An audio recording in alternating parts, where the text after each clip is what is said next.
Good afternoon, everybody. Welcome to Atomic Mass Transmissions Live. We are here painting our Star-Lords. Woo! Woo! I'm your host, Dallas, and with us is Mr. Will Schick. Hey, guys. How you doing? Look at that. Hey, guys. How you doing? See, this is what you get. Quality entertainment. Quality entertainment. That's the essence of the show. Box, though. I did what? Yeah.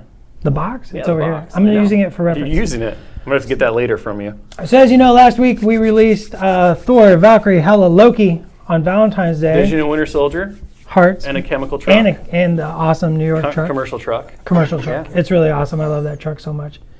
I love it so much. So good. It's a garbage truck, and I love it so much. And so we got our Star-Lords here, and we're going to be painting him up and maybe showing a little bit of a... Well, maybe. I mean, so comicbook.com maybe what's in the box. Did an exclusive unboxing thanks to Josh, who Good worked job, with Josh. them to make sure that, that they could get it. I know, it's like so slow. You weren't even ready. Damn it. I set you up, like I like softball it in, and he's the one who's just like sitting there like trying to hit a gnat or something with his bat. It's just, he's still not even there yet. You're welcome. There we go. That's what I'm talking So yeah, so if you haven't seen that article, go check it out. Our friends at comicbook.com, they did an exclusive unboxing, showed off, kind of wrote an article concerning all the stats, all the cards you're gonna get with him. So it was a great intro and reveal of the character, so we wanted to paint him today. And just put some colors on this amazing miniature. And then we figured that we would open up the box because everything's already been spoiled anyway, and we would just go through it and kind of talk about some of what we did and why we did it. He's a super cool sculpt.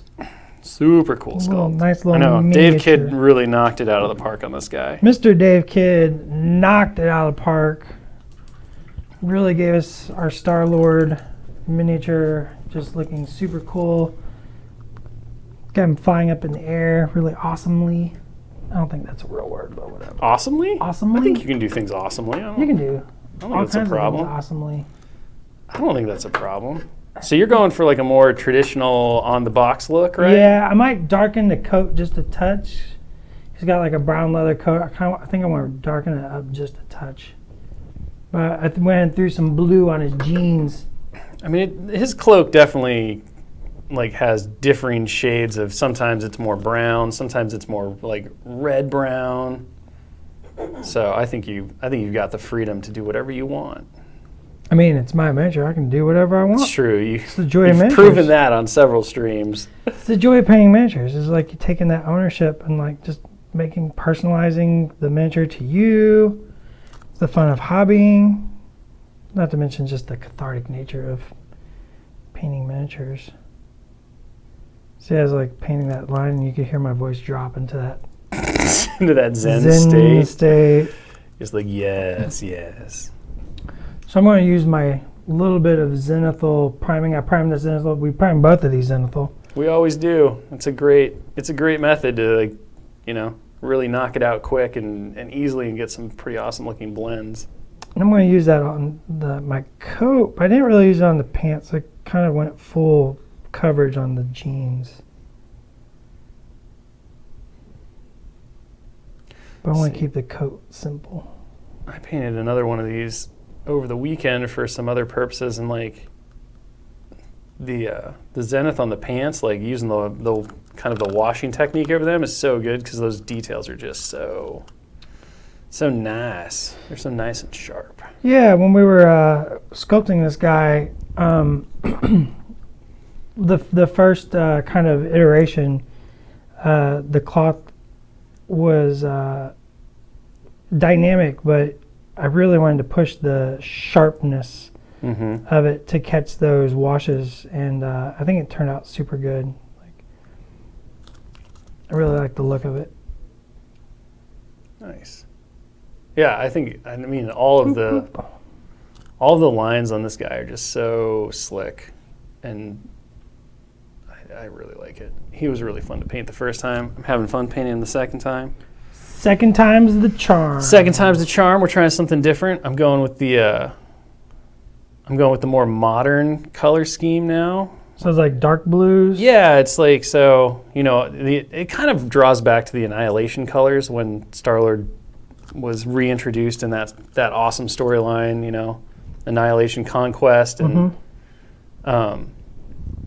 and he had this more, dark, like military blue kind of fatigue thing going on.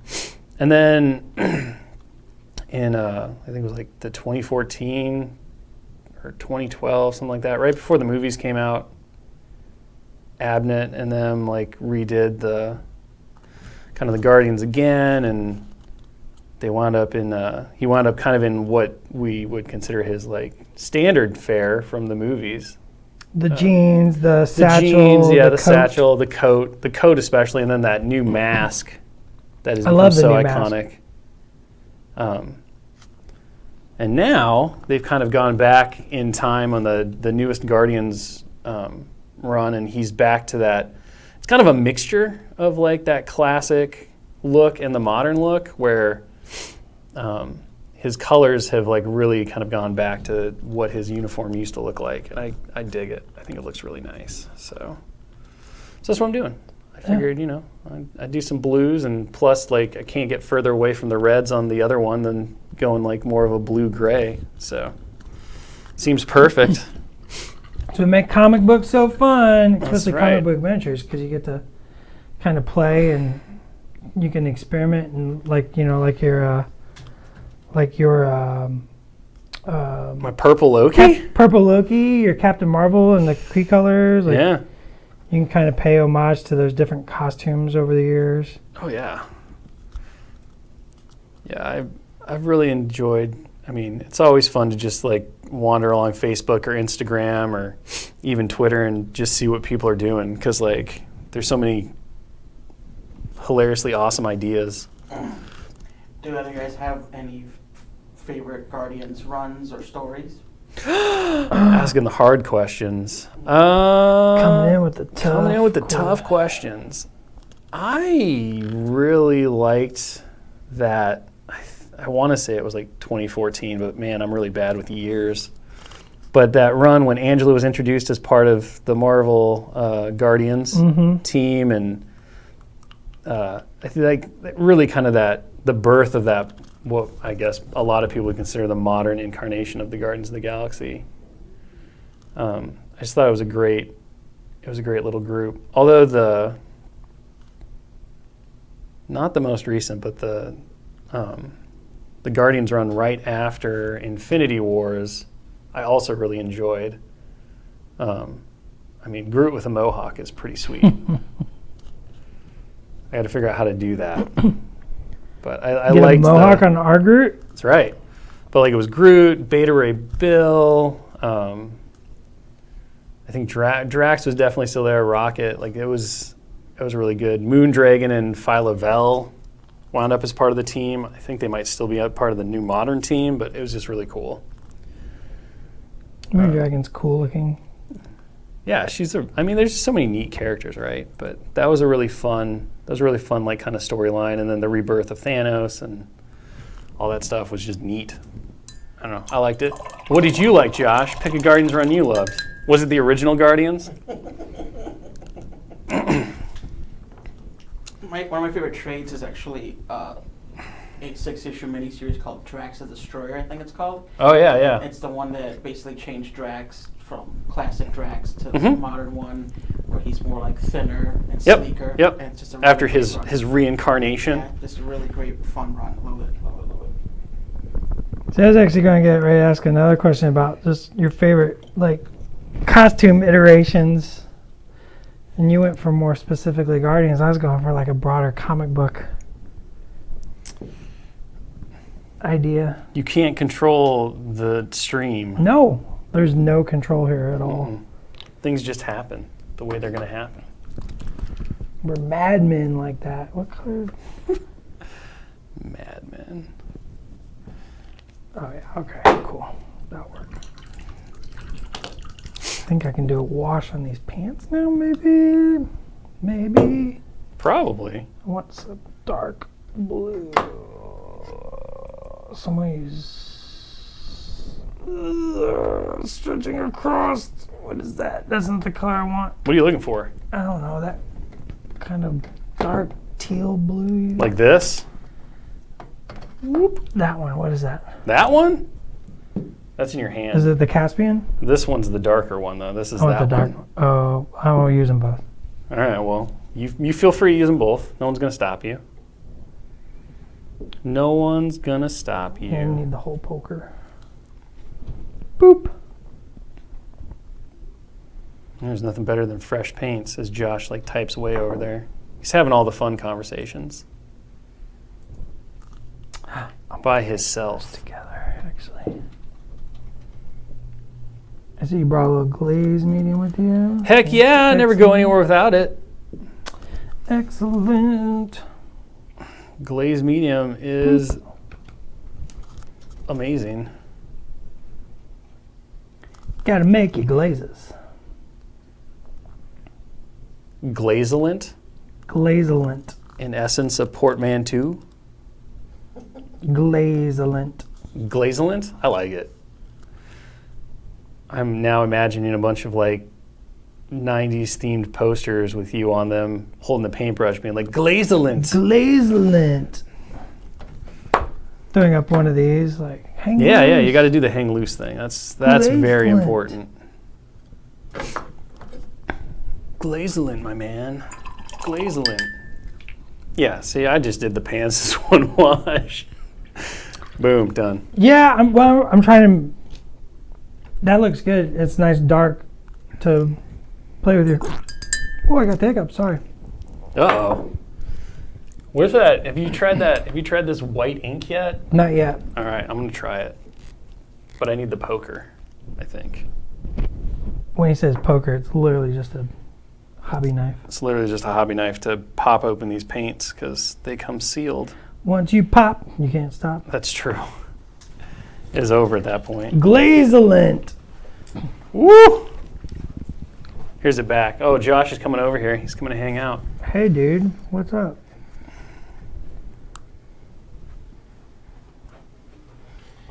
Just adding a little focus.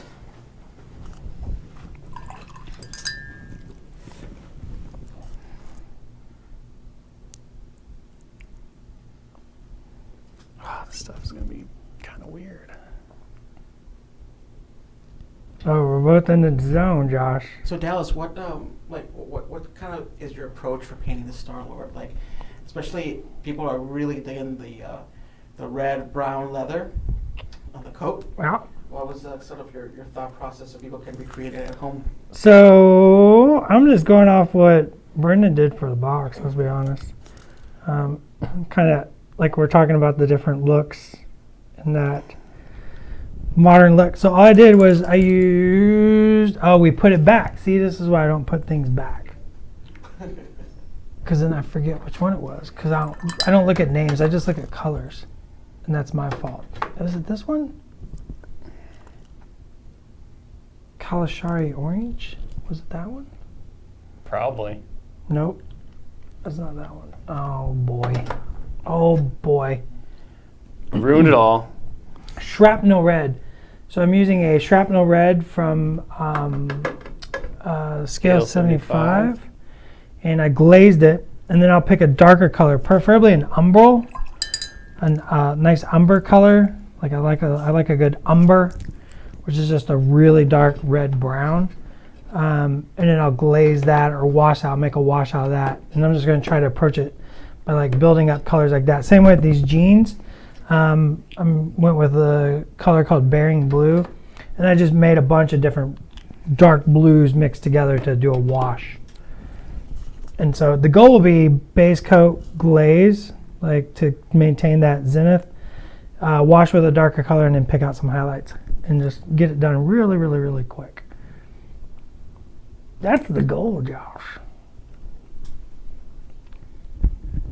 Indeed. Indeed. And to put a little gray in the shirt to make it white because I don't paint with white. Here, try this. Just glaze that shirt with the white ink. You think? All right. That's what I did. Look at it. Look at it. That's pretty good. I still think it needs more shadows. Well, maybe. I'm putting But I shadows kind of got to in let it, dry first. Need some colored shadows. Let's find some color shadows. Another question: do you guys have any tips for removing glue globs that may squeeze out of joints. Let it cure and then scrape it away with a knife and then let that be your gap filler. That's just what, that's just an old school trick from scale modelers from years and years and years. You let that glue actually purposely kind of ooze out. You do that a lot, actually. I do that all the time, yeah. You let that glue ooze out a bit, let it cure, and you scrape it away with your hobby knife, and you get a nice, smooth, even surface. Yeah, I mean, where your joints you can definitely use the glue ooze if you're using a thicker like cement. Glue ooze. I also use like a thin brush on cement, and what I'll do is I'll assemble the pieces, and then I'll go back over with where I have a little gapping, because the nice thing about most of the miniatures is you get kind of fine line gaps. You don't get like huge gaps you have to fill in, right? Because it obviously doesn't work for that. But if you take that thin cement and run it over the line gap, like it will solidify and basically cover the gap as well. And then just go back over it with a knife and do a scrape, or you can take a file and you can file it down too. Yeah. That works too. But yeah, you can definitely use it to your advantage. And I do that a lot because I don't like working with putty. And that way pretty much means that I don't need to. So it's one of the joys of working with hard plastic miniatures is that you can do it with super glue too. I don't think it works quite as smoothly, in my opinion, because you got to let the super glue get a little tacky before you do it, and so there's like a work time that you have to know. But with plastic glue, it's literally just it's almost instant. Put it on and let it dry, let it cure. So I'll finish completing all the assembly, and then I'll go back over and file it. I like to give it an hour usually before I start to like file or anything. That typically means that everything's nice and I tend to go for about an hour before I start scraping stuff away. At least, right? And then if it feels tacky, I just stop and I wait longer. Yep. Because you don't want to try to scrape while it's still not cured. That will lead to sadness. Gesundheit. Gesundheit. Gadzooks. Gadzooks. Who knew? Boop. Josh ran out the door and then came back for some reason.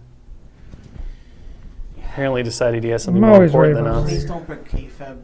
Thank you. Break kayfabe? Is that what I just did there? Don't break the fourth wall. Oh, excuse me, Josh. I guess I'm the jerk face. In essence, another portmanteau. Is it? Jerk face? Seems like it. Seems to be. I don't know. I guess it depends on how you say the word, right? Because if you say it with a clearly delineated space, it's not. With a hyphen, like Spider-Man? Yeah. Or hyphenated things portmanteaus? Josh, we need your input here. No? No. Okay. Sometimes they're compound words, but portmanteau is like when it's used like a term, jerkface. All right. Josh dropping the knowledge bombs here. Like an editor. Like an editor.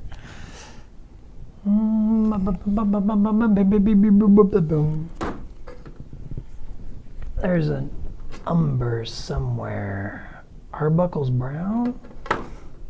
Like John Arbuckle? John Arbuckle. I like it. I like it. I need a delicious brown color. A delicious brown color. Nice dark. Red leather. Why not? Wait, what's this one? I don't know. Black leather. Ah! That totally has a little bit of purple in there, so it's good. Is purple what you were looking for?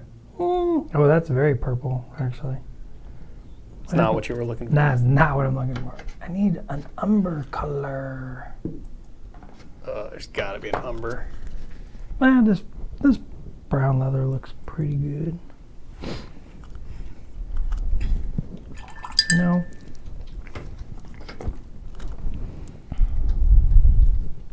There goes Josh typing away again. So can we tell people when they can expect Star-Lord, Josh? Is that a thing that Oh yeah. I can do? Nothing would please me more Yeah? to Whoa. be able to say that.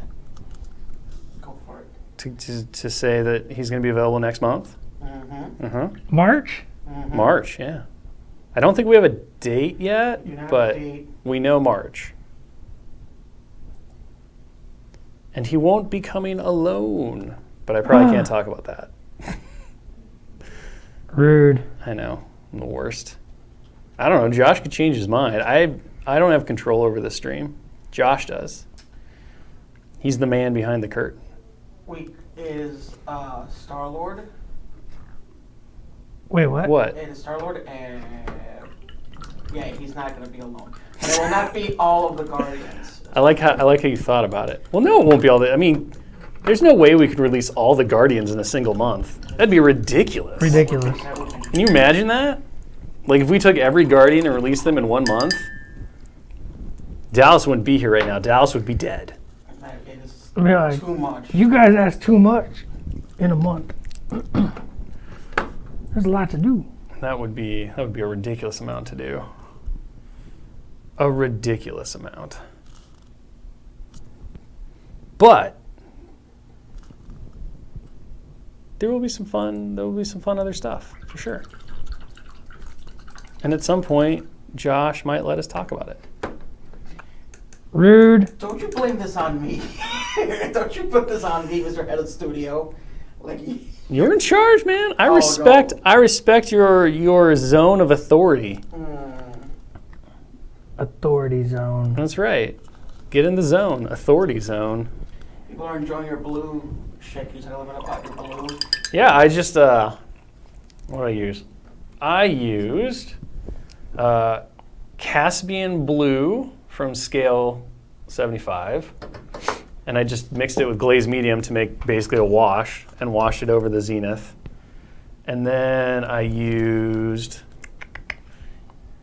oh, I can't say this word, anthracite. I'm gonna go with anthracite gray from Scale Color, and I just turned it into a wash for the pants. And then I'm using like my all-time favorite color ever because I can't get enough of it, Cobalt Alchemy, for the blue steel, like the blue teal metal. And I'm just blocking out. I'm trying to decide if I want to do the mask that color or not. I think I might not do it, but then I'll go back over probably with like a darker blue wash and shade up the metals a little bit. You can do whatever you want. I can do whatever I want, but miniature. I do want it to, like make sense. So maybe we'll try this thrash metal. Do you have the poker? Is it called thrash metal? It's literally called thrash metal. Yeah. I respect Thrash that. metal. Who wouldn't respect it? I mean, I'm listening to thrash metal at my desk all day today while I was working, actually. Today was thrash metal day? Today was definitely 80s thrash metal day. Oh. It's classic. It's pretty good. Trust me, my kid would have approved of my choices. Would he have? He did give you like the kid nod. He'd been like, we're in this. What does Josh listen to at his desk all day? He always has those AirPods in, so I know clearly what he it's listens something. to. Oh, you do? Oh, yeah. I listen to, Is it Alicia Keys, Josh? no. It's not. I listen to Cambodian whale music. Cambodian whale music? Just Like whaling music? Yeah, Like while they're hunting whales? No, That's with the terrible, whales, Josh. The cries of whales. Oh. For white noise. Okay. Just be sane. Do they have to be? Like, why is it Cambodian whale music? Because they do the best recordings. Okay. So like it's whale recordings from Cambodia. That's right. Okay. Moroccan, it is not a joke. I listen to a lot of Moroccan drum music. Okay. Uh, Sure. I listen to. What do you know the name of that specific drum? It has a name. Yeah. That drum has a specific name. I can look. I can have it on my desk. I have the name of it on my desk. It's a CD I burned years ago. Of course, Dallas knows I listen to Pearl Jam constantly, and a bunch of like weird, spooky podcasts and YouTube clips. I can't work if somebody's like, if there's a podcast going on, I find it very difficult to concentrate. So I can't. Kudos to you for being able to do so. I can't write if there's like. Isn't your only job to write things No, though? it's not. Seems like it is. I can't write if there's like talking in a podcast or lyrics and music. So I put like. Oh, see now lyrics and music totally can tune out, not a problem. No, I can't do but like. That's why it's a chill, lo-fi hip hop sounds to study to, obviously. Of course, To yes. write, Who doesn't listen to that? To write, I've been doing social media what's stuff. the latest one that I've been listening to? Asian lo-fi hip hop. Oh yeah. Get Yeah. that traditional Chinese Yeah. like instruments and stuff. And a lot of synthwave. I'm listening to a lot of synthwave. You and Dallas into synthwave, man. I do love synthwave You guys and both thrash metal. all about the synthwave. Could you combine those two? Oh, absolutely. Synth thrash? 100%. What would that even sound like? We have a wonderful question Okay. about something more pertinent than my madness and what that leads I'm listening. to. Which usually comes first, a character to design, or gameplay mechanics? Ooh. Like, do you do basically the visuals, right? Like the miniature visuals, or the gameplay? We could just walk through kind of broad steps of the So whole process real quick, couldn't we? really, I don't know if they'd be interested in that, since they want very specific. like in a nutshell, those two things pretty much happen concurrently.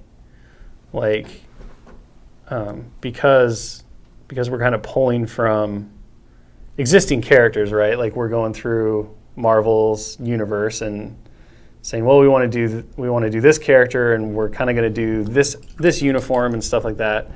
Sometimes that will impact rules development, or definitely obviously impacts like sculpting and stuff like that. But the kind of the short answer to that question is that they both kind of happen together at the same time. And then the other thing I'd say is that there's a lot of flexibility, even when you're looking at very specific like character outfits and looks and eras of a character, because symbiote Spider-Man might have some unique power sets because of the symbiote suit. He's still going to be Peter Parker, and he's still Spider-Man. So a lot of the things that you would do anyway still apply, and that also kind of makes it a little easier. It would be a bit different if you're talking about like, well, let's go ahead and do Kraven the Hunter as Spider-Man, and then all of a sudden you're like, okay, well, this is going to be kind of a radically different Approach. take on Spider-Man and his game rules. Whereas developmental-wise, studio-wise, it might not be. But the Kraven's Last Hunt Spider-Man is going to be an exception to that. Or I keep wanting to say like the Kitty Pryde version of Star-Lord, because she basically just took over his entire look, but was still, Kitty Pryde with all of her unique abilities, definitely different as well. Well, it's interesting because I've also noticed sometimes it'll flip. Like lately, our poor Dallas here has had to concept some characters and miniatures without having any rules. Like sometimes he's just like, I don't know what this does, but this will be cool. Yeah. Sometimes, yeah. But I think the overall kind of approach is we talk about which characters we want to cover. We try to also at that point determine what era the character is going to be from. Are we doing a really modern take? Are we doing a classic take? Are we doing kind of the standard take? Because those things can all be very different. And then Dallas goes off and starts like figuring out poses and stuff. Like, what do we want the character doing? How to get them in the air. I keep throwing all these crazy like That's trickier than you It's think. true. It's true. And then I'll throw a whole bunch of like reference at Dallas, and I'll be like, I think this version of the costume is cool. Yep. We'll go back and forth on certain elements that we definitely want to have. Sometimes we like to do mashups because you can have 3 versions of the exact same character at the exact same time, but each artist has done kind of their own unique take on certain elements, and you might be like, well, this element's really cool, but we want to use this element. Like Star-Lord is a great example. So you've got, we knew we wanted to do the more modern helmet. But there was a question like, do we do the long trench coat? Do we do the shorter jacket? Do we go with the jumpsuit? All things that were currently kind of in vogue and still iconic of Star-Lord. And then you talk about like the rocket boots. What do those look like? How do those impact stuff? And you sometimes just wind up mashing things up and taking elements to kind of create a character that feels like we all remember the character. Yeah, a lot of times it's more emotional. It's a little more emotional than you might think it would be. Yeah. Yeah, like with posing and stuff, the biggest thing we're always trying to tackle is, does it feel like the character? And I think that's one of the really fun things about painting these characters too, these miniatures, is that like you can basically go without reference because you know kind of in your heart what feels right for the character. So everyone's going to have these little variations, but no one's going to be like, well, that's not like a Star-Lord or whatever, if you're trying to go for something that's more representational of the comics. And then you can take that feeling, you can be like, well, now I'm going to apply a what if scenario to it, and I'm going to do X, Y, or Z, Kind of like what I'm doing here is I've taken a very different color concept that is unique to the character, and then I'm applying it to the character that's going to hopefully feel very Star-Lord-y, even though it's a very alternate color scheme for the costume that he's wearing. Or Dallas's vision that he did a couple streams ago is like perfect, right? He kind of took some of the West Coast Avengers like style when Vision was black and white, and he took some of that Ultron like glow evil and mixed it all together into this sinister kind of Vision take that's just super dope. It was a nice little gumbo. But it still feels like Vision. Like you look at it and you're like, that feels like something that could jump right out of the comics, even though it's very different. And then sometimes you do a purple Loki who doesn't look like he belongs at all, but it's just fun and like flamboyant and It's really fun. out there, and everyone's like, oh my gosh, look at that Loki, he's so fabulous. And I'm like, yeah, Loki's fabulous. Fabulous Loki is a thing. It still fits the character too, like, that ostentatious nature is kind of Loki. The fun of miniatures. Yeah, it can be really great. You just, give yourself that room to play. Sometimes you just gotta give yourself permission. Like you don't just be okay with experimenting. Be okay with like opened this already. messing up. I mess up all the time. Like it's just part of miniatures. But like you just gotta give yourself permission to just get in there and just have a good time. And the goal is to just enjoy the process and be proud of something at the end. Mm-hmm. And then from the development side, it's like the challenge becomes, how do you capture the essence of the character, much like we're trying to do with the sculpts and stuff, and then do so in a way that the character brings something to the game that makes them compelling in not just maybe their own affiliation or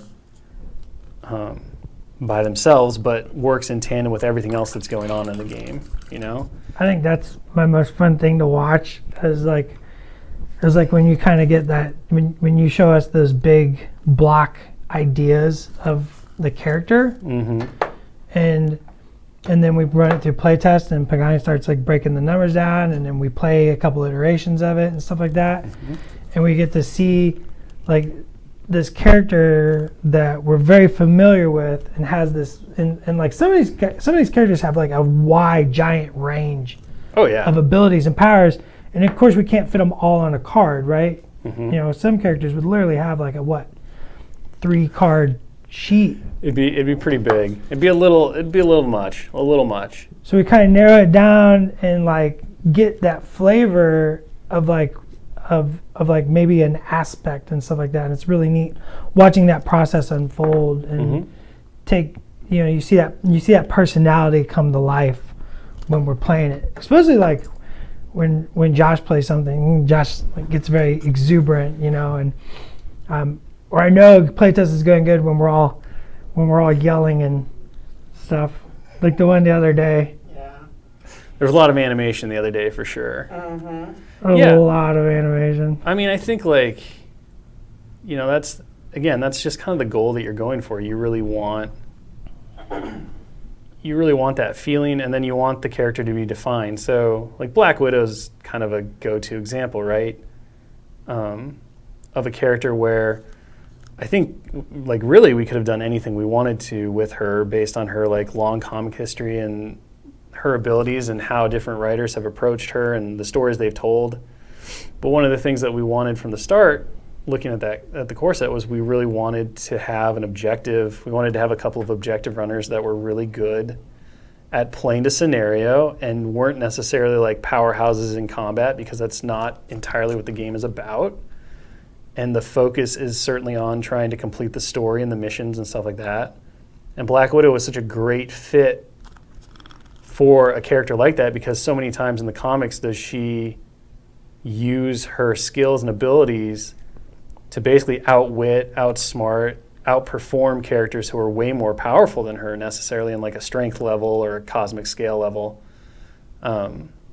And so that really defined like what she did, and so that helped us narrow down the power sets. And we made her very kind of reactive when it came to combat, so she can still deal out damage, but it's more in response to you attacking her with counter-strike and then giving her stealth and the long move. And then the mixed technique, which by itself doesn't hit very hard, but when it does, it totally cripples a character. Oh yeah. And like to me, that's just it's so Natasha Romanoff. Go back last week on live stream. Yeah. Watch that interaction between Miss Natasha and poor Thor. Yeah. Yeah, and I mean, when you hit that, it feels like really good, but it just feels very Black Widow. It's like, okay, well, she totally zapped you, or she did whatever, she like tied you up. Whatever she did, it was tricky, and that the person underestimated her, and so that's kind of the thing. But then you go back and you say, okay, well, but what about the really aggressive, like, she goes into the enemy hider base basically by herself and kicks the crap out of everyone version of Natasha Romanoff, and then you get to explore that. You get to build into that, and you get to find this new character that can be really different and feel very different, but also, represent this character on the table. Is that a bit spoilery? Maybe. I don't know. I think we've said it before. Josh just nodded his head like he agreed, so I'm going to go with it. But yeah, it's a really fun kind of like way to look at stuff, and then everything always comes back to when you, like Dallas said, when you look back and you look at it, you're like, is everyone having a blast with it? And do you walk away feeling like that was the character you played? Like, does Spider-Man feel like Spider-Man? And maybe Spider-Man doesn't feel like the version of Spider-Man that you love necessarily, because that's like a different version of Spider-Man or a different version of Captain America or whatever. And that's okay. Like there's lots of opportunities to get to that point, and we have a lot of really cool things coming up and ways to explore characters in different ways. I think the All Will Be Metal Ultron, like, the Ultimate Encounters and stuff kind of really open up that source for exploration on characters that people maybe, you might look at a Thanos, right? And you're like, well, Thanos is like the biggest bad of all biggest bads, but I also want to be able to play him in regular games, and he's not always, the end-all be-all of threats. He just usually is. So the Ultimate Encounter gives you that chance to really tell the story of that supreme experience of trying to deal with, Thanos at the height of his power without removing him from, the fun of like the full game. And there's lots of other ways, like I probably can't talk about this too much, but we have like all this organized play coming up and stuff planned. And the first one that people know about, because it's going to be happening at Adepticon as well as in stores, because the kit will be available for stores to buy, is Vibranium Heist. And that one puts the spotlight square on Killmonger.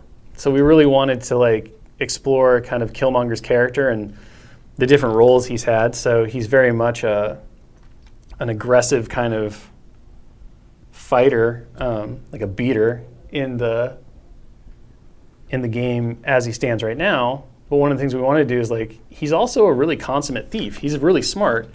He often causes the most problems when he's like, you know, planning heists and working with other criminals to kind of like work towards his ends and stuff. And Vibranium Heist is definitely him in that role. It's him planning this really epic, you know, we're going to steal vibranium from a Wakandan like depository, and he's going to put together this crew, and you know, you're going to have to try to stop him. And so you get this very unique Killmonger expression that it's designed specifically for that scenario. It's not like for regular games, but lets us explore those characters, and we get to keep doing that. So I think that's also super exciting, and just the way you can play with those characters and change things. Yeah, it's fun exploring these characters, though, you know, because there's so much to do. Josh, you got it?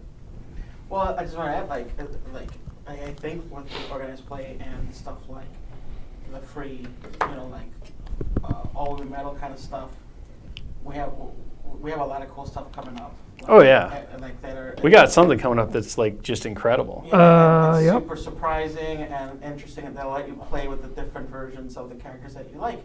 And what's cool about our game is that our game is about play focus. So if you and your opponent agree to use some of the stuff in a different way, you know, your own different games, you know, feel free, you know. Oh yeah, it's yours. Absolutely, right? Like, and I think that's the other thing that really excites me about the organized play that we're doing and stuff is that it really just, it expands on the possibilities that you have with the stuff that you have and the experiences you get to do in really fun ways that, like you said, Josh, if we come to a game table and we're like, hey, I really want to play Vibranium Heist, you can totally just do that. And now you have a whole baked-in scenario that's ready to go with some really cool stuff. And you can use Killmonger, you can not use Killmonger, like that's totally up to you. But and you know, we've got a league that's in the works right now, and that's going to like just open up so much optional play potential after it's done. If again, you and your opponent, you know, want to re-experience it, want to dive back in. Not being beholden to kind of like having to make everything competitive, legal, or stuff like that is pretty, like, it's just cool. It's cool from a design perspective to be able to really like have fun and truly make the game a sandbox. You were going to say something and I cut you off, and I apologize. Who was? You were. Oh, no. Oh, I thought you were. Oh. You made a noise and then I kept talking like a jackass. I'm just over here painting. What do they got up there, Josh? They're just really responding to what you're saying. They're picking up what you're throwing down. Well, Yeah, throwing it down. Yeah, they like it. This has been our goal as a company from the beginning, is kind of this focus on play, focus on fun. Marvel's about character and story, and you know, we want to do that justice, right? So we want to tell stories and let you tell stories. Yeah.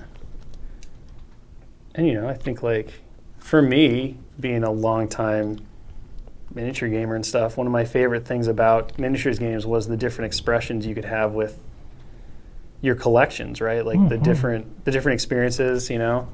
And not everybody has the time or the desire to come up with really cool alternate, you know, balanced scenarios and stuff like that. There's always those amazing folks out there who love doing that, and you know, they kind of spearhead it. But if you happen to not have somebody like that in your community, or you know, you've got just other demands of your time, it's really, I always thought it was really great when, you know, the games that I was playing would come out with that additional content. They'd be like, here's a new way to think about this, here's a new way to play. And I was like, yeah, it made me want to like dive back in and paint more and build more, and you know, that was the awesome part, being inspired And so that's kind of the goal. The goal is really to inspire stuff. Paint more, build more, play more. Exactly. Like, you know. That's our new commercial, Josh. Is it? That's it? We got it? That's our slogan. Ink Tense Ochre. It is our. Do you want to take a little break at the Oh, show? you gonna stop me? I'm like such on a roll here. I'm Like on a roll. I'm like knocking this I guy know. out. Are you looking at this jacket? People have been looking at that. Both of your jackets. Are you showing this jacket? Yes. Like I'm going crazy over here. Are you just Snap it weathering off. that thing up? Oh man, I'm gonna do my reach. I'm going full on brown cowboy duster. Bring up the here. other thing so I can see where I'm going here. Just don't put it live. Sure. Focus on the jacket. Sure. While he sorts his bits. I just have to make. I don't have my mark now, so everyone's gonna be like, "He's so shaky," and I'll be like, "I'm sorry." We do our best, guys. We're a small team here. We're plucky. I need. Let's see. That's pretty good. I'm sorry, I always say we're scrappy because I like plucky though. we are plucky, but we are real scrappy. All right, we're gonna have to figure out. I'm gonna have to like. Is that gonna read if I do it like this? You gonna zoom out for me? Oh, Don't zoom out too much. I mean, I think that's okay, right, Josh? They're just listening to our conversation now. It's like, yeah. That's look at this amazing thing on screen. I don't know. Let me Like, get you that. guys- Let me get that Doctor Strange card really quick. Let's make sure that reads. Please don't do this. wow, that There's was no Doctor Strange card. That was mean. I know. I think there should be a Doctor Strange card now. Stop it. I'm voting Stop for it. Josh turned like beet red there for a second. He's just like, "You're not doing this to me." I mean, what I really want to do is be And able this to is put it, why like, we're right here. scrappy. But is that going to work for the little cards though? Y'all just have to Seems like watch too me far paint away. while these Just two I should fight. the focus on. Sorry, I can't even read your monitor. Josh is nowhere near the monitor. I can't read your comments. I'm pretty sure right now they're just screaming at me. They're gonna be super mad at somebody. No, they know. It's all a joke. I'm just adding a little white highlight to my This little. is where we are. We're coat. happy with this. Definitely pretty good. All right, I'm going to do my best. Can I get the whole... Star-Lord's, he thankfully Yeah, that was doesn't have a good. lot That of was chunky good. stuff. You're gonna have to move it, like pan down. I don't really They have are just to. talking all over the place over there. I know, we've ruined the stream. Sorry. Okay, here we go. What are we starting with? Here we go. Start with the stat Should we card. start with the stat card? Start with the stat Not card. with the affiliation Because card? they're gonna start losing their minds over You think? who, tell us about, so just start with the stat card, then move on to the affiliation card. Okay. All right. The stat card first? Yes. Now they want to see the affiliation card real bad. So you don't want to start with like the cards? No. All right, stat card first. Yeah, that's What did I tell you It's a about hard burying the lead? Well, I think this is the lead though, isn't it? Oh, All right. So, Star-Lord. One of the big things with Star-Lord as we were like designing him was, of course, like he is the leader of the Guardians of the Galaxy. So he gets the leadership ability. So we kind of built him a lot around that. And then we wanted to make sure that he was a threat 3 because Star-Lord himself doesn't really have a ton of powers in the comics. He's got a scrappy attitude and, he's got kind of gumption and things kind of work out for him. He's a bit lucky. But, he's not super strong. He's not boasting any kind of like super mystic powers. He's just a dude, basically, with some above average like stats and skills. So threat 3, he's got 6 stamina, so he's fairly robust, and then he's got 3/3/3 across the board for defenses. Move medium, all that good stuff. The big thing with him are the element guns. So we really wanted to focus on these tools that he uses through the comics and their powers. And so this kind of defined his role as a supporty blaster. So he's not a leader like Captain America who's going to get up in the middle of the fight. He's more like a Red Skull character who's going to want to hang out in the back, support his team using his abilities, and mostly just harassing the enemy. So element gun, range 4, strength 5, energy, super good attack. Not super flashy in its basic form, but 5 dice on range 4 is just huge. So it really allows him to be that kind of like backfield support character who's just like laying out energy attacks with his element guns. Full auto is his big super attack, range 4, strength 7, power cost 3. Here we really wanted to dive into the idea that the element guns can basically generate elements. The reason they're called elements guns is that he can use them to create fire. You know, he uses them to like freeze people with ice all the time. So they can shoot these different types of like ammo blasts and stuff. So for Elemental Blast, which is triggers on a wild, after this attack is resolved, for each wild in the attack roll, the defending character gains one of the following special conditions: bleed, shock, slow, or stun. So the more wilds you roll, the more effective full auto becomes. So you can really layer on a ton of different special conditions on a target if you get that really nice roll. So overall, like again, a really solid ranged stat line for attacking. This is his goal. His goal is to be at range 4, hold a point, maybe grab an asset or a civilian or something and just like stay away from the enemy. He's not supposed to be up close. The leadership, this was one that we worked on a lot.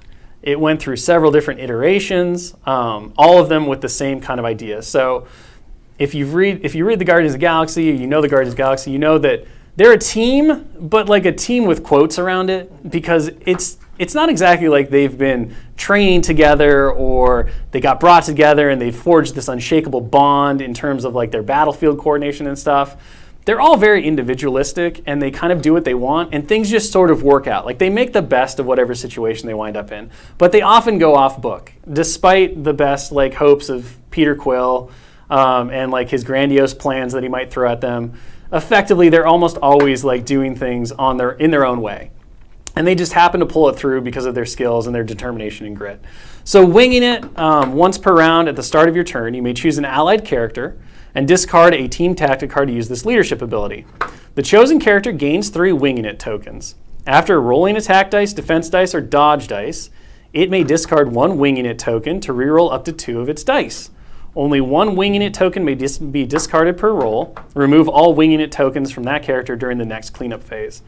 So the idea here that we really enjoyed was the idea that like you make this perfect plan where you're taking all these tactic cards that you're like, oh, I'm going to use these and they're going to be great and we're going to work together and we're going to overcome. And then you take the Guardians show up and they're just like, yeah, I know that was your plan, but I think I'm just going to go do it myself. And so there goes the tactic card, and now all of a sudden you're getting a bunch of rerolls for one character. So you're kind of sacrificing the team tactic card's global ability or its specific nature to basically juice up one of your characters and give them a bunch of rerolls. And we've just really felt like I just love this idea, and I think it really defines kind of what the Guardians mean under Star-Lord, and the fact that he is the leader, but he's not exactly the most effectual leader, but he's still like worth being there. And then Star-Lord has Plucky Attitude. This is an innate power. Again, like we talked about, he's not necessarily the strongest character. He doesn't have any like flashy superpowers necessarily, but what he does have is like a really go-get-him attitude, and he's never really down for the count. Like he'll always get back up and try again. So Plucky Attitude is when attacking, if this character rolled no hits, it may re-roll all of its current attack dice. When defending, if this character rolled no blocks, it may re-roll all of its current defense dice. I want to kind of point out with this power, because I think people will miss it initially, is that you can literally roll all crits and all wilds and roll no hits and still use this ability. Like it doesn't matter if you have successes. What matters is did you roll hits or did you roll blocks in your roll? And if you didn't roll any of those specific symbols, you can re-roll everything outside of fails, because you can never re-roll fails, because this ability doesn't allow you to do that. But it can cause some really cheeky situations where like maybe you got 2 crits, you rolled a wild, and then you rolled a bunch of blanks, and you have like 4 blanks just sitting there. You can just pick up all those dice and re-roll them again, including the ones that you added from the crit. Right. So it can be a really kind of all or nothing ability, as well as just one that saves you when you roll completely terribly. But there are times where you can use it when you might have 3 or 4 successes, but you're like, you know what, I really need 6, and I've got 3 blanks staring at me with no hits. I'm gonna Plucky Attitude this. So it's just a really fun and like I think flavorful ability for this character. And then last, he has Flight because of the rocket boots that he's always sporting, and then he also is a gem bearer. So this version of Star-Lord, we wanted to represent the fact that Peter Quill often winds up in possession of 1 or more Infinity Gems, and so we gave him the Power Stone, or the Power Gem, in this form. And then on his backside, the only thing that changes for our Star-Lord is his shirt goes away. It gets very ripped up. And he drops from Stamina 6 to Stamina 5. Oh, and I got to come down, apparently. There we go. But otherwise, he maintains all of the same abilities. Again, not the most complex or in-depth character in terms of like abilities and stuff, but a very consistent, very fun, and very good, I think, leader in terms of like his role on the tabletop. And honestly, like we've seen this guy in playtest and by our playtesters get taken a lot outside of Affiliation because he's just really solid at what he does. He's very consistent. He's very consistent because of plucky attitude, because of like the ranges on his guns and the strengths. And loading him with the Power Stone, like as we'll see, really opens up some possibilities for him as well. So that's the stat card. What am I going to next, Josh? Affiliation. The Affiliation card? I thought you were going to save that one for last. So we talked about how he's the leader of the Guardians of the Galaxy. Oh, let's see. And so you're going to see that we have Star-Lord, obviously, Gamora, Nebula, Rocket Raccoon, Groot, Drax the Destroyer, Ronan the Accuser, who people may be like, really? And I'd be like, well, go check out Annihilation. He is one of the OGs for sure. And then finally, Angela. And I talked about earlier how one of my favorite runs had Angela joining the Guardians of the Galaxy for a big, long stint. So we couldn't do Angela without having her be a Guardian of the Galaxy, in my opinion. So there you go. Oh, Josh is... Can you just give us a brief overview of who Angela is? So Angela is the firstborn daughter of Odin and Freya. Nobody knew about her because she was stolen at birth during the war between Asgard and Heaven, which is heaven. It's the 10th realm. So everyone knows that there's 9 realms. There's actually 10 realms. During that war, Odin got so fed up with the angels after they stole his daughter and believed that she had been killed, that he severed the 10th realm from all the 9 realms. So heaven just gets severed from Yggdrasil. And unbeknownst to people, Angela is not killed. She's taken in by one of the angels, is raised as an angel who does not have wings. Because of her Asgardian powers, she's basically able to hold her own. She becomes a great warrior, becomes the assassin for heaven. Through a bunch of events, which are really great if you want to read them. She makes her way back into the limelight. Odin and Freya discover that she is alive. She is the sister of Thor, of course, because she is Odin and Freya's daughter. And technically heir to the throne of Asgard, but she kind of forsakes all that and decides she's going to go her own way. She kind of denounces heaven and she denounces Asgard for various reasons. I don't want to spoil anything from the run. But yeah, so Angela becomes like this Asgardian who kind of like goes her own way. She winds up hooking up with the Guardians of the Galaxy and has a stint with them for a while. And then most recently, she started her own Guardians of the Galaxy, which she called the Asgardians of the Galaxy. Super awesome character, super fun, and is going to come to the game at some point, ? She's on the card, so it is happening. And of course, not a big surprise because she was also on the Asgardian Affiliation card as well. So there we go. So that is the current affiliation card for Guardians of the Galaxy. Should we look at tactic cards next, I guess? All right, so the first one that comes in the Star-Lord pack I love his art so much. is Rocket Boots. And of course, you've got to get the question mark and the exclamation mark in there. So we've got poor Peter Parker Spider-Man who put on some shoes. He probably doesn't know that he shouldn't have put them on. Things are going badly for him. We can definitely tell he's kind of out of control. So I'll be straight up. Sometimes we make tactic cards because we just love the story behind them and not because we think that they're going to like be the end all be all of tactic card choices. And we felt like, this really just fit in with the whole like Star-Lord vibe and the Guardians in general. So this is a tactic card that gives you a pretty strong benefit. And then might give you an additional benefit, or it might just completely ruin your plans for the next round. An allied character may play this card. That's it. You just play it. It costs nothing. It is a free tactic card. You just play it. The character gains the flight innate superpower this round, which is really great because if you've got a character like Black Widow who moves long, but you've got a lot of terrain in your way that's size 3 or bigger, she's going to slow down significantly, or you might have to catch somebody and you don't have a wall crawler or a flyer. This card immediately just gives you that benefit. So now all of a sudden your mobility is way up there. If you put it on a character that happens to have a lot of out of activation movement advances, now all of a sudden they can advance onto size 4, size 5 terrain because they don't have to take a climb action anymore. So there's a lot of versatility that this card actually unlocks depending on the situation. Let's get to what happens at the end of the round. At the end of the round, you roll a die. If the result is a blank, the character gains the stun special condition. Things didn't go well with the rocket boots. You can see Spider-Man doesn't really know how to rocket boot properly. If it is a fail, the character gains the stagger and the stun special condition. So real bad. You probably just crashed into a building like face first, cartoon style. On any other result, the character may advance short. So, 6 out of 8 results. Actually, that's not true. 5 out of 8 results, you're going to wind up being, with an extra short move at the end of the round. That could be pretty cool. Otherwise, you might pay a little bit of a price for deciding that you were going to use rocket boots. But again, the tactical flexibility that this card really offers and the fact that it's free, I think pretty much kind of make it one that you do want to consider from time to time and can have some pretty massive implications.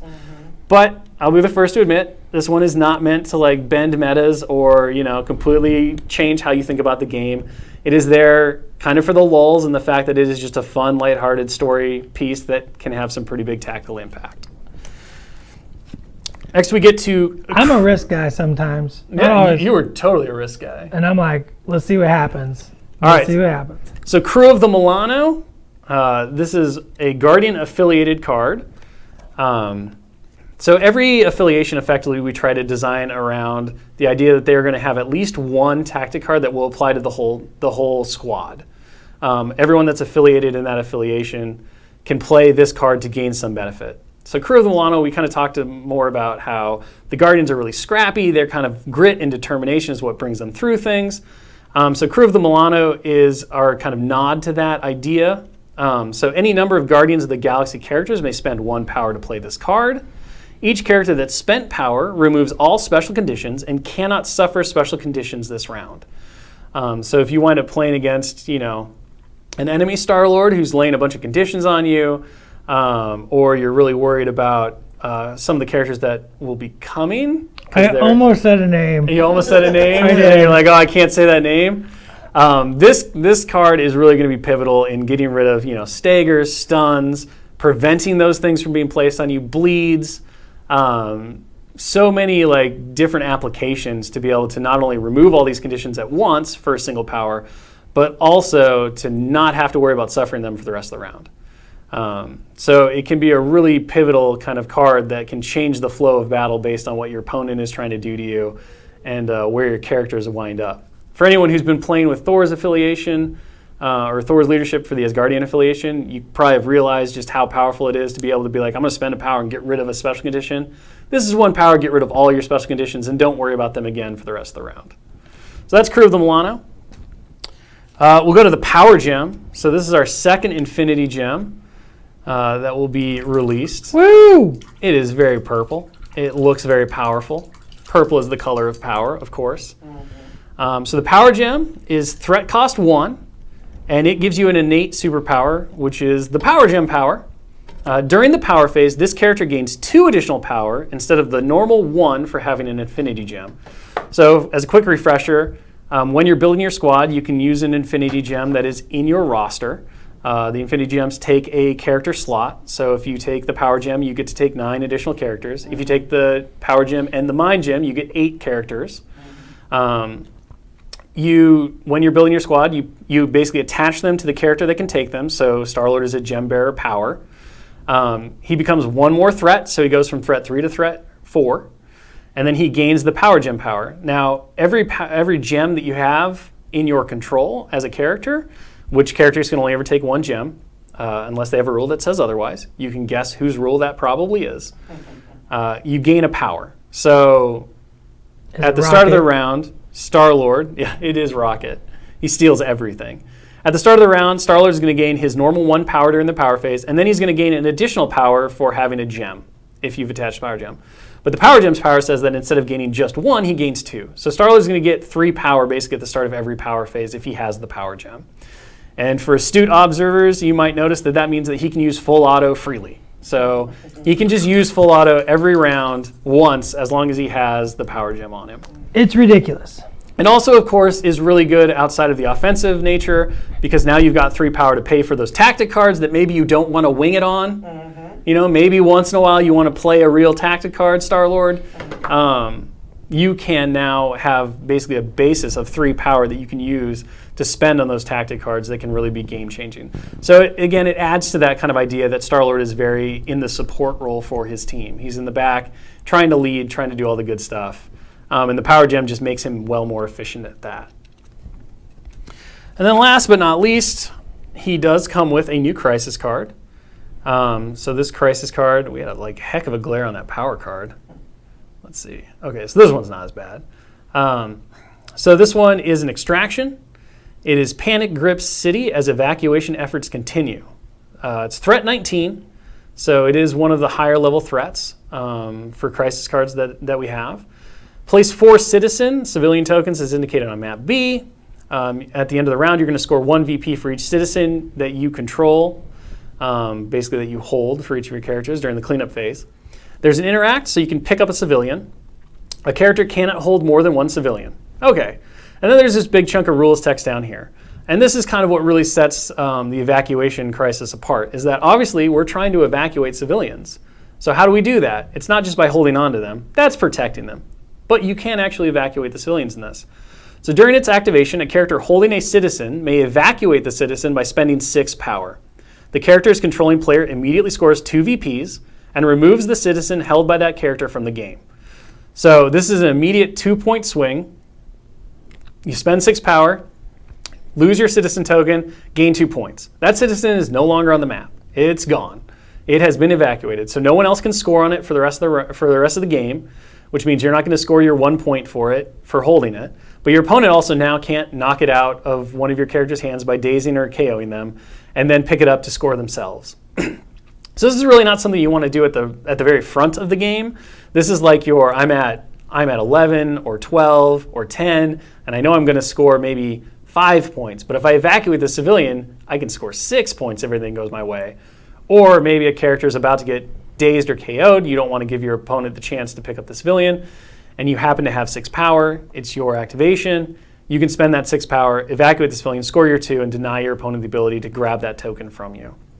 So it creates these really interesting tactical choices about when do you want to get rid of the civilian, how long do you want to hold on to it so you can consistently score that 1 VP. Just a lot of really interesting choice that you have to make. And then, of course, spending 6 power is in and of itself a huge expenditure on a character, because that's 6 power that they're not that's 2 full auto shots that Star-Lord is going to make. Or even more stuff if you're talking about a Venom. That's so many snacks, we are Venom, all that stuff. So it really adds to that tactical layer of when is the right time to evacuate and when is the right time to hold on to these characters. So a really fun scenario. And then, of course, the Threat 19 allows you to play with a bit larger squads, more heavy hitters. Can be really good for builds that are looking to kind of run the Thors, the Valkyrie, or the Thors, the Lokis, the Hellas, all at once. And that is that. So, of course, comes with a token sheet, but I don't feel like we need to go over that. I kind of want to get back to my Star-Lord, but I'm sure Josh is going to be like, we're way out of time now. See, here it comes. Here's where he's like, yes, and with that, we're done. We are pretty close to the end. You are the worst, Josh. Go back and see all the awesomeness that Dallas did while I was yammering. People are losing their minds. They're very happy with Rocket Boots, especially the arts. The art's pretty funny. And look at your face. You're so pleased with that. You are. They're happy. It's happy to see the. You're just so happy. You're so complete. You're just so serene right now, Josh. That's all it took, man. Look at that Star-Lord. Look at that Star-Lord. I shaded and highlighted, but I don't know how if you want to go into that. Go into it. I need the poker, though. What are you talking about? Oh, you need the poker. Sorry. I need the poker. I was poking the paints. I need the poker. So I added blue to my base coat browns and shaded my coat, and then I added some flesh tones. I don't remember what it was. It was a very, very, very light. It's called golden skin. And pure white to that base coat brown color for the coat, and added some tiny highlights, and I'm pretty happy with the way my coat turned out. And then I darkened the pants and highlighted it as well. It looks amazing now. It really does. He looks pretty good. I started putting silver in places, and I think I'm gonna make, so Brendan, if you look at, we talked about Dave Kidd sculpted Star-Lord Brendan painted the one for the box. He's got like light brown straps. I think I'm gonna go with like black straps to like add a little different. He's also got the yellow boots. I think I'm gonna go pure silver on the shin guards. I think I'm gonna do like a dingy silver. Look at the silhouette this guy cuts, by the way. It's really nice. That's a silhouette. It's super cool. That's a silhouette. He may be my favorite of the sculpts we've done so far. So we have one final question. Yeah. We're asking, I've seen this one a little bit before, they're asking about, like said for the new crisis card, where they're wondering about the distribution of secures versus extracts. Are we going to see more of the other type in the future? We have planned it in such a way that there will be times where there's like one or two more of an extract versus a cure, but we've definitely like looked at the whole product plan and the card releases and been like, okay, they're always even. Like the goal is to always have them be parallel. And sometimes that won't quite work based on how things might shift and release and stuff. Very specifically, that mysterious CP10 that everyone likes to talk about might have something to do with it. But yes, it is definitely like always at the forefront of our minds as we're developing new crisis cards and looking at what we're going to put in a character pack and stuff. That number, that balance. And I will say that also is true of the threat values that appear on each of the crisis cards. The goal is to always have variety in the different values and to make sure that there's options, because we don't want people to be like, well, the only way that I can play this threat value is with this thing. Now, of course, that takes time because we can't just like dump out all of the crisis cards right away. And they're kind of part of like the really big expansion for the game. So like they're a big way for us to be able to keep the game environment fresh and to have like play experiences change and to add that extra injection of, oh, I haven't thought about this character in a while. I want to jump back and like try this with this guy or this gal or this alien or this whatever. Insert thing there. But yes, so like I guess like the best thing I say is like, yeah, we're very aware of it. We have a very fancy whiteboard that has a checklist of all of the different ones we've done and where we're at, and we watch that every time we make something new, because again, the goal is to have it be pretty much one-to-one. So certain things will affect it from time to time, but we're not like, we don't only just make extractions and ignore secures. We're always making them in tandem. All right. I think it's time to. That's it? You're making me quit? Well, I got hair on him at least, like some hair. He started. We started the blonde hair. We're not quite there, but. Are you going to keep it pretty blonde like that? Because I want to keep mine kind of this strawberry. It's really dark. I'm going to lean into like a strawberry. I'm really digging the whole like desaturated color scheme that's going on here. Yeah, you got so cool. And did you do those plates on the side of his coat metal? Yeah. I should do that. I should go back and. I did these three. I don't know what these are supposed to be. Those are just they're just stitching, right? They're just yeah. Yeah. So I didn't do those, but I did go back because I've seen a lot of the different art, and this is armor. Like these three things are like steel that's like bolted on. So I actually painted that like just now, and painted like just leather plates, like just extra and I need to go back and make those metal. But yeah, I'm really digging this like this desaturated blue gray like whole palette with the. I might keep the white shirt like really just bright because I feel like it's like that pop of color. It's your pop. Well, and once you paint the eyes like. Yeah, and I'll get the eyes like red. We'll do red. We'll do the glowy red eyes, and then that'll kind of like those will be the two hot zones that'll. And then once you put a little warm in where the rocket boot is, going from rocket to smoke, you'll get your little spots of warmth. Yep. Yeah, it looks good. I like it. Two different Star-Lords. On the same base. I know. We what randomly picked the same base. The other thing that I love is like everything that I painted here is literally just one wash. Yeah. Like I didn't do any blends, any highlights. Like it's just wash, done. Yeah, he's about ready. I think he's like totally ready for the tabletop. I could honestly call him good now if the base was done, but I'm gonna go back and do a little bit to the metals and, add those eyes and Metal and eyes, yeah. get the hair a little poppy. And then I'll probably do some glow on the guns because I like glowy guns. I love glowy guns. Glowy guns are cool. All right, Josh is giving us the thumbs up. He's like he wants taking us out. He's taking us out. I did the intro, you do the outro. Oh, all right. Well, thank you so much for joining us, guys, for our in-depth look at Star-Lord and our 2 different paint styles. Hope you had fun, enjoyed kind of seeing 2 different approaches on how to tackle this amazing miniature, and then, of course, enjoyed the in-depth look at the actual cards following the exclusive unboxing that comicbook.com did for us, I think, last week, right, Josh? So Over the weekend. Over the weekend. weekend. Oh, there you go. So fresh and hot off the presses. As always, be sure to check out our social media, Twitter, Facebook, and Instagram for all the latest and greatest info about what's going on at Atomic Mass Games, what to expect, latest news for Marvel Crisis Protocol. And you can always go to our website, atomicmassgames.com, for additional info and kind of just your source of all the cool stuff ever. Thank you so much for joining us, guys. We hope to see you here next week, Thursday at 1 p.m. Pacific for another Hobby and Hang. I have no idea what we're doing. Maybe we'll get Star-Lord some friends, right, Josh? Some friends for Star-Lord? Is that what we're going to do? Possibly. All right. And otherwise, be sure to watch out for Star-Lord coming your way this March. Next month at your local friendly hobby game store.